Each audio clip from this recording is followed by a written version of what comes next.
അനുമതിയില്ലാതെ ശബരിമല ദ്വാരപാലക സ്വർണ്ണപ്പാളി അറ്റകുറ്റപ്പണിക്ക് കൊണ്ടുപോയതുമായി ബന്ധപ്പെട്ട ഹർജി ഹൈക്കോടതി ഇന്ന് വീണ്ടും പരിഗണിക്കും. അറ്റകുറ്റപ്പണി പൂർത്തിയാക്കിയ സ്വർണ്ണപ്പാളികൾ സന്നിധാനത്തെത്തിച്ചെന്ന് സർക്കാർ കോടതിയെ അറിയിക്കും. കാണാതായ സ്വർണ്ണപ്പീഠം സ്പോൺസറുടെ ബന്ധുവീട്ടിൽ നിന്ന് കണ്ടെത്തി എന്ന റിപ്പോർട്ട് ദേവസ്വം വിജിലൻസ് കൈമാറും. ശ്രീലക്ഷ്മി ബി പിള്ളയാണ് ഇപ്പോൾ കൊച്ചിയിൽ നിന്ന് വിവരങ്ങളുമായി ചേരുന്നത്. Sreelakshmi, good morning. എന്തൊക്കെ കാര്യങ്ങൾ ദേവസ്വം ബോർഡ് ഹൈക്കോടതിയെ അറിയിക്കും? Good morning Unmesh and Christina.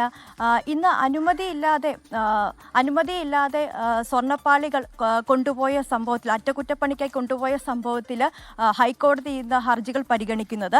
എന്നാൽ സർക്കാർ അറ്റകുറ്റപ്പണികൾ കഴിഞ്ഞ് സന്നിധാനത്തേക്ക് സ്വർണ്ണപ്പാളികൾ തിരിച്ച് എത്തിച്ചതായി ഇന്ന് കോടതിയെ അറിയിക്കും. എന്നാൽ ഇന്നലെ മറ്റൊരു സംഭവം കൂടി ഉണ്ടായിട്ടുണ്ട്.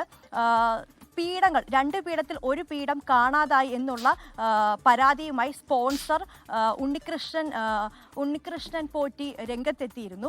തുടർന്ന് വിജിലൻസ് ഉണ്ണികൃഷ്ണന്റെ പരാതിയിൽ വിജിലൻസ് അന്വേഷണം നടത്തിയിരുന്നു. എന്നാൽ ഈ അന്വേഷണം ഇപ്പോൾ എത്തിയിരിക്കുന്നത് ഉണ്ണികൃഷ്ണന്റെ സഹോദരിയുടെ വീട്ടിലാണ്.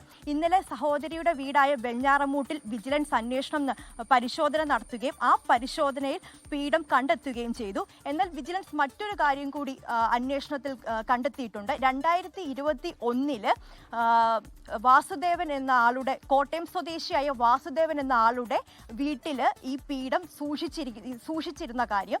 പിന്നീട് ഈ വാസുദേവനെ ചോദ്യം ചെയ്തപ്പോൾ വാസുദേവൻ പറഞ്ഞ കാര്യം, ഉണ്ണികൃഷ്ണൻ പോറ്റിയാണ് തന്നോട് പറഞ്ഞത് ഈ പീഠം തൻ്റെ വീട്ടിൽ വെക്കണമെന്നും തൻ്റെ കൈവശം വെക്കണമെന്നും ഉള്ള കാര്യം. പിന്നീട് ഉണ്ണികൃഷ്ണൻ പോറ്റി വാർത്തകൾ വന്നപ്പോൾ ഈ പീഠം തൻ്റെ വീട്ടിൽ നിന്ന് മാറ്റാൻ വാസുദേവനോട് ആവശ്യപ്പെടുകയുണ്ടായി. പിന്നീട് ഈ പീഠം വാസുദേവൻ ഉണ്ണികൃഷ്ണന്റെ സഹോദരിയുടെ വീട്ടിലേക്ക് മാറ്റുകയാണ് ചെയ്തത്.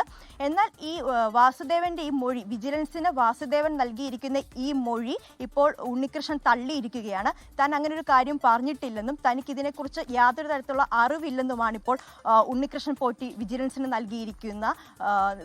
ഇപ്പോൾ നൽകിയിരിക്കുന്നത്. ഇന്ന് വിജിലൻസ് ഈ റിപ്പോർട്ടും കോടതിയിൽ ഹാജരാക്കും. ഉന്മേഷൻ, ക്രിസ്റ്റീന. കഴിഞ്ഞ ദിവസം വേറെ നിർണായകമായ കണ്ടെത്തലായിരുന്നു. സ്പോൺസറും ഈ വിഷയത്തിൽ പരാതിക്കാരനുമായ ഉണ്ണികൃഷ്ണൻ പോറ്റിയുടെ സഹോദരിയുടെ വീട്ടിൽ നിന്ന് ഈ പീഠം കണ്ടെടുത്തു എന്നത്. എന്തുകൊണ്ട് അദ്ദേഹം അങ്ങനെ ഒരു പരാതി ഉന്നയിച്ചു, ഈ വിഷയത്തിലൊക്കെ ഉത്തരം കിട്ടേണ്ടതായിട്ടുണ്ട്.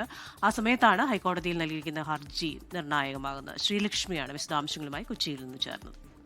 ലോകത്തെവിടെയായാലും ഏത് സമയത്തും 24 വാർത്തകളും ഓഗ്മെന്റഡ് റിയാലിറ്റി പാക്കേജുകളും എക്സ്പ്ലെയിനറുകളും വിശദമായി കാണാൻ ഞങ്ങളുടെ യൂട്യൂബ് ചാനൽ നിങ്ങൾക്ക് സബ്സ്ക്രൈബ് ചെയ്യാം.